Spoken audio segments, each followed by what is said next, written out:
Welcome to Brave the Basement. I'm your host, the Ghoul the Rules. I'm your co-host, Black One Jack 2. If you enjoy getting a little scared, ghost stories, haunted houses, a believer in the supernatural, or maybe even a skeptic wanted to look at things from a different perspective, then this is the show for you. Today's episode is sponsored by Ed's Barbershop. Ed's Barbershop is located at 210 Lane Street, North Judson, Indiana. So if you enjoy getting your hair cut from a hometown barber with that old-fashioned feel, dial 574-896-3344 and schedule your appointment today. Hey, Blackjack, how's it going? I'm doing pretty good. So we hope you all enjoyed our Halloween ghost hunt episode where Blackjack and I went on a ghost hunt, and we believe we caught a picture of, two ghosts, and that is on our website at bravethebasement.weebly.com. On the ghost hunt page, you could check it out. So be sure to check out that episode. We had a good time. What'd you think of that ghost hunt, Blackjack? It was very fun. It was awesome. It was an awesome experience. So let me ask you this.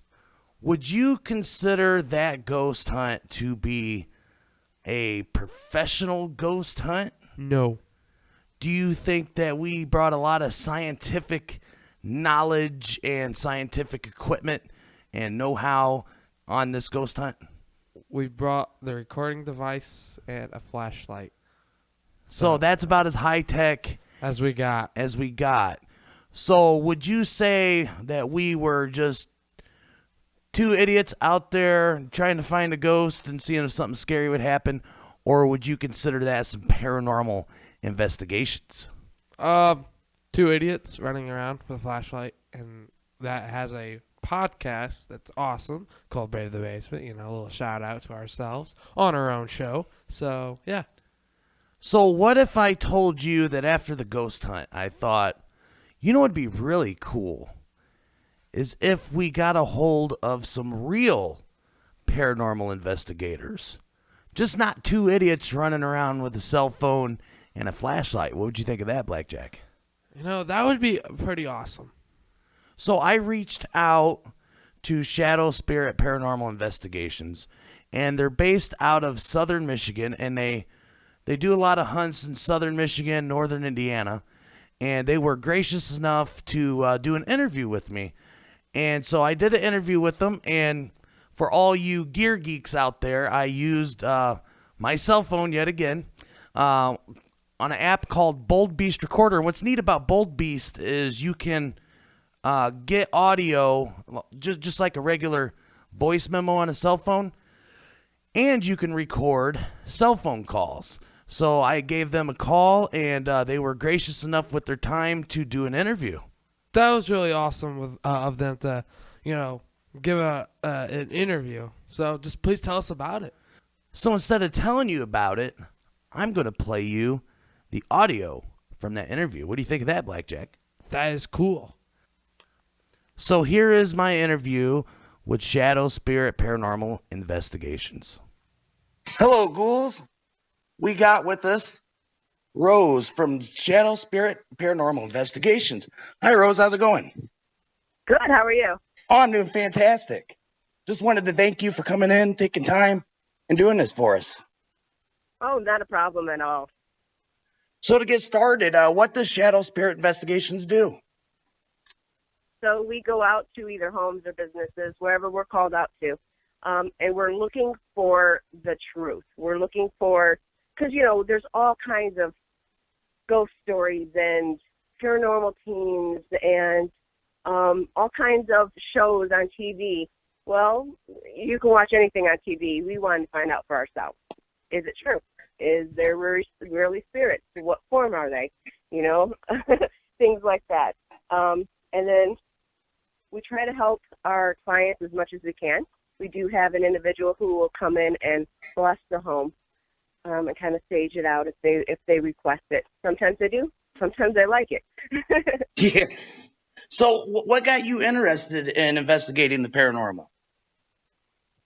Well, for my husband, he's always had a big interest in it. He's our lead investigator, co-owner. And I guess just over the years, the more we watched these shows, the more we got intrigued and the more we wanted to find out the truth. Okay, so how did you said that your husband did you say founder or co-founder? He is the founder. So he is the founder, and are you co-founder as well, or are you just part of the investigation team? I'm the co-founder. Oh, fantastic! So how many people do you have on your team? Right now, our main crew is 5, but we also have a couple people that if the job's too big for us or really big, then we call them in to help. Oh, okay. So you guys take care of most of it, and if you just think, hey, this is something really big, we're dealing with something really scary here, we're going to need some more hands. Yes. Okay, and what kind of equipment do you bring on your investigations? Oh my goodness. I actually had to stop my husband, so he started making his own. Um, we have the CLS, which it's a shadow box, I guess you would call it. It kind of maps out your body, and I guess the thing of it is everybody's like, oh well, it's picking up, humans that's not even there. So we actually started using that, and my husband Rick, he built his own, so that works the same, if not better. We have many recorders, many cameras. The recorders pick up voices, which is the electronic voice phenomenon. I had to say it real slow to get it. So those pick up voices that us as humans can't technically hear. We've got cameras, we've got DVRs, we've got REM pods. The REM pod's a little box that has little lights, and if the energy in the room comes near it, it will actually set off these lights. You can touch it with your hand, but if anything that's not your hand comes near it, these lights will light up. My husband built a music box. Same thing, the electricity or the energy goes around it and it sets the music box off. So pretty much everything that you see on TV, we have. So what is the typical process? So if I'm a client and I reach out to you and I say, hey, I think there's something going on in my house, can you come out and check it out? What would be the typical process for you? So the first thing we do is we get their information. We kind of Google map it, and then we do research of the home and the surrounding properties. We get all the research that we can to find if anybody passed or any major instances have happened, around the home or in the home. Then we set up what's called a meet and greet or a walkthrough, so to speak. Then we go to the home, we meet the client, and then we do a walkthrough, kind of get our base reading. This is where we find out, okay, is all this EMF or energy from, what's those big lights? Fluorescent lights. Because fluorescent lights can actually let off a lot of EVP or a lot of energy. And then we kind of, in our minds that, okay, we're going to go cameras here, here, and here because this is the most activity. Then we'll set up a meeting or schedule a time that come out and actually investigate. That's when we do the night investigation. We'll set up while it's still daylight and then walk through again with the client, and then we'll set up our equipment and investigate. After we gather all the findings, we'll go through all that, the footage, the recorders, the video cameras, and then we'll look for anything that's out of the ordinary. Now, there's a lot of times that dust particles will show up and people will be like, oh, that's a orb, or, sometimes it's not. I mean, a spider, for instance. A spider, if it's a certain distance away from the camera, can look like an orb. Oh, really? I didn't know that. Yeah. So after we get all the information and all the voices or whatever, evidence that we've created, we'll then put it on a DVD. Then we'll take it back to the client and actually go over the evidence with them. And then we give them the DVD. Some people like that. So I noticed on your website that you said that your services are 100% free to the client. Correct. So we do it free. We do it free because we're out for the evidence. We're out to see if it's really, if it's real. And then a lot of times it's to help their client. We're not really in it. I mean, we take donations, but we're not in it for the money. Yeah, and George Norrie comes to mind if you've ever listened to George Norrie, Coast to Coast. I used to work a third shift, and I used to listen to George Norrie a lot. And at the end of every episode, he'd always say, "The truth is out there." So, so you're just looking for the truth. What's really going on in the world? Exactly. Where do we go after we pass away? Do we stay here? Do we linger? Do we automatically go to wherever? Yeah, it's still unknown. So, what is the scariest investigation you ever participated in? Ooh, there's actually quite a few. There's two stories that really come to mind. One is my husband. It was just my husband and I, and we were out investigating.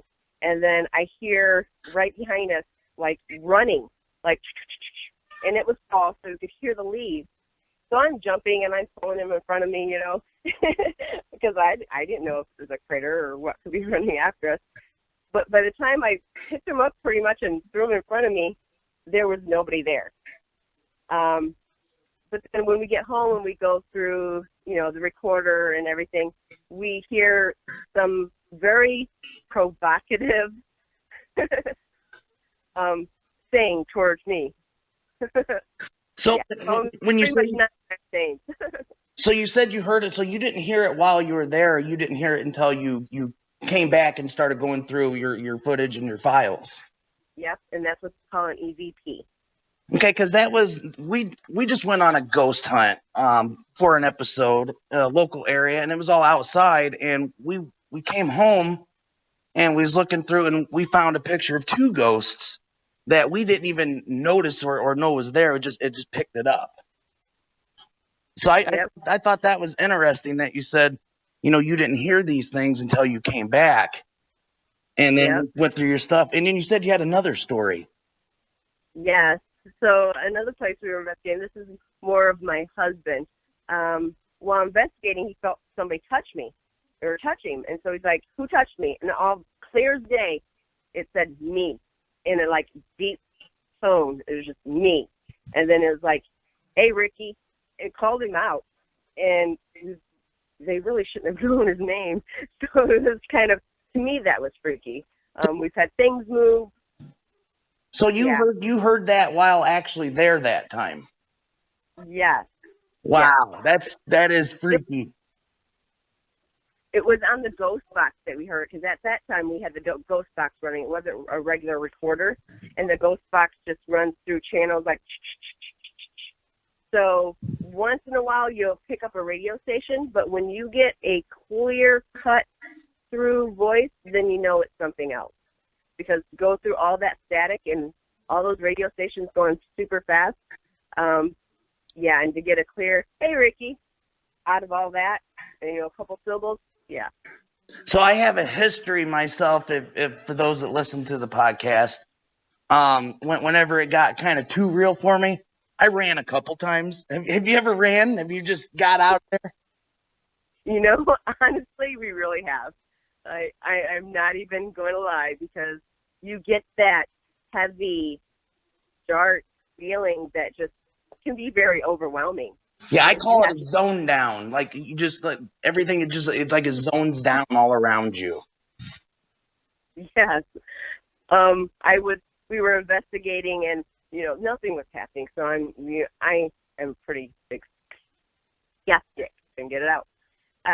So I have to prove everything. Well, as we're investigating, I'm standing there and I'm like, okay, there's nothing happening. Can we leave? All of a sudden, the toy box next to me, just all the toys just shift around the toy box. So it sent me jumping and running. So you was out of there.